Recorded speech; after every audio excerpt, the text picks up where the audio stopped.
আসসালামু আলাইকুম। দুপুর ২টা বেজে ৫৫ মিনিট। আজ সোমবার।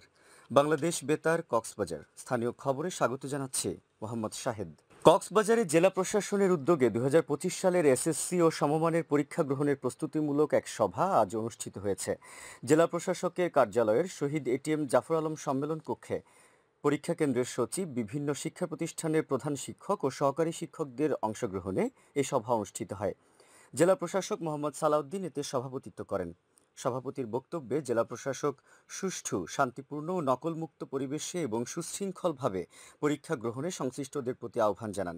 এছাড়া কেন্দ্রগুলোতে পর্যাপ্ত আলো, প্রশ্ন ফাঁসের গুজব প্রতিরোধ ও পরীক্ষা চলাকালীন কেন্দ্রের আশেপাশে ফটোকপি মেশিন বন্ধ রাখার ব্যবস্থা নিতে হবে বলে জানান তিনি।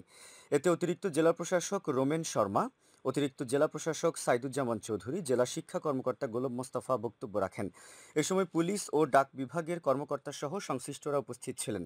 সভায় পরীক্ষার ৩০ মিনিট পূর্বে পরীক্ষার্থীদের আসন গ্রহণ, কেন্দ্রে ইলেকট্রনিক ডিভাইস ও সকল প্রকার মোবাইল ফোন নিষিদ্ধ, সম্ভাব্য প্রাকৃতিক দুর্যোগে বা স্বাভাবিক সময়ে কেন্দ্রে নিরবচ্ছিন্ন বিদ্যুৎ ব্যবস্থা রাখা, যানজট নিরসন, প্রয়োজনীয় নিরাপত্তা নিশ্চিত করা, কোচিং সেন্টার বন্ধ সহ সংশ্লিষ্ট বিভিন্ন সিদ্ধান্ত নিয়ে আলোচনা করা হয়।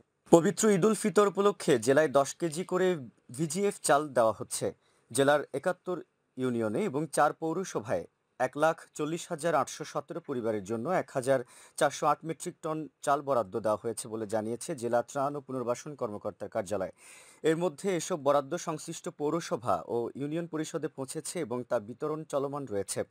সংশ্লিষ্ট কর্মকর্তারা জানান, হতদরিদ্র পরিবার, ভূমিহীন অসচ্ছল মুক্তিযোদ্ধা, বিধবা, নদী ভাঙন কবলিত এলাকার বাসিন্দা, ভবঘুরে এবং স্বামী পরিত্যক্তদের এ তালিকায় উপকারভোগী হিসেবে অগ্রাধিকার দেওয়া হয়েছে। সদর উপজেলা নির্বাহী কর্মকর্তা নীলুফার ইয়াসমিন চৌধুরী জানান, ভিজিএফ চাল বিতরণে যাতে কোনো অনিয়ম না হয় তার জন্য ট্যাগ অফিসারদের নজরদারি বাড়ানোর জন্য নির্দেশনা দেওয়া হয়েছে। ঈদের আগে এসব চাল উপকারভোগীদের হাতে তুলে দেওয়া হবে। চকরিয়ায় সেনাবাহিনী ও পুলিশ পৃথক অভিযান চালিয়ে নাশকতায় যুক্ত মাদক ব্যবসায়ী ও অবৈধ অস্ত্রধারী সহ ৪ জনকে গ্রেপ্তার করেছে।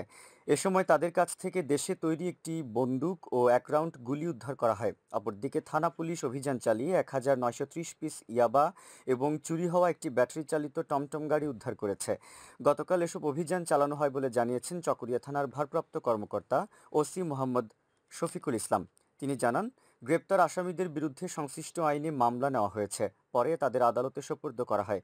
আদালত মামলার শুনানি শেষে আসামিদের জেল হাজতে পাঠানোর নির্দেশ দেন। উখিয়ায় হিজড়া জনগোষ্ঠীর মাঝে খাদ্য সামগ্রী বিতরণ করেছে উপজেলা সমাজসেবা অফিস। আজ সকালে উপজেলা পরিষদ চত্বরে হিজড়াদের মাঝে এসব খাদ্য সামগ্রী বিতরণ করেন উপজেলা সমাজসেবা কর্মকর্তা আল মাহমুদ হোসেন। সমাজসেবা কার্যালয় জানিয়েছে, অর্ধ শতাধিক হিজড়া জনগোষ্ঠীকে চাল, ডাল, তেল, চিনি, ছোলা, মুড়ি, লবণ সহ বিভিন্ন খাদ্য সামগ্রী বিতরণ করা হয়। এ সময় সরকারি কর্মকর্তা, জনপ্রতিনিধি ও সংশ্লিষ্টরা উপস্থিত ছিলেন। বাংলাদেশ বেতার কক্সবাজার কেন্দ্রে বাংলা ও ইংরেজি সংবাদ পাঠক পাঠিকা তালিকাভুক্ত করার লক্ষ্যে অডিশন গ্রহণ করা হবে। অডিশনে অংশগ্রহণের জন্য প্রয়োজনীয় কাগজপত্র সহ অডিশন ফর্মটি পূরণ করে সহকারী বার্তা নিয়ন্ত্রক বাংলাদেশ বেতার কক্সবাজার বরাবর আগামী ৩১ মার্চের মধ্যে পাঠিয়ে দিতে হবে। বিস্তারিত জানতে ভিজিট করুন www.betar.coxsbazar.gov.bd ওয়েবসাইট ও কক্সবাজার বেতার বার্তা ফেসবুক পেজে। আবহাওয়া।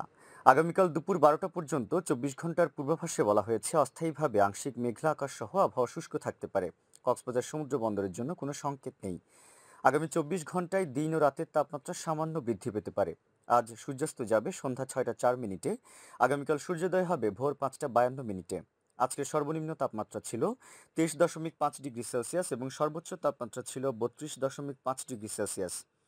আজ ইফতারের সময় সন্ধ্যা ৬টা ৮ মিনিট। আগামীকাল সাহরির শেষ সময় ভোররাত ৪টা ৩৪ মিনিট।